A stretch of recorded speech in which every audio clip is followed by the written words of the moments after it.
બાંગ્લાદેશના પૂર્વ પીએમ શેખ હસીના ઈચ્છે ત્યાં સુધી રહી શકે છે ભારત સરકાર જબરદસ્તીથી નહીં મોકલે અન્ય સ્થળે હાલ ભારતમાં શેખ હસીનાએ લીધી છે શરણ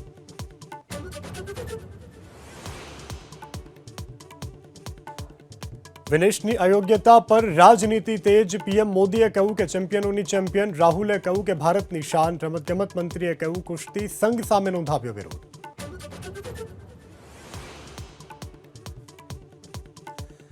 દિલ્હીમાં મલ્લિકાર્જુન ખડગેના ઘરે પહોંચ્યા ઉદ્ધવ ઠાકરે મહારાષ્ટ્ર વિધાનસભા ચૂંટણી ઉપર મંથન રાહુલ ગાંધી કેસી વેણુગોપાલ આદિત્ય ઠાકરે અને સંજય રાઉત બેઠકમાં સામેલ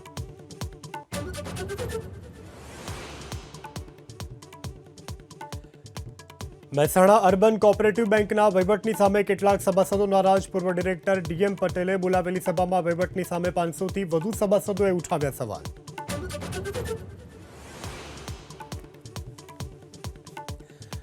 રાજકોટ ગેમ ઝોન અગ્નિકાંડમાં ચાર્જશીટ રજૂ થયા બાદ આજે પ્રથમ સુનાવણી 21 ઓગસ્ટના તમામ આરોપીઓને રજૂ કરવા કોર્ટમાં આદેશ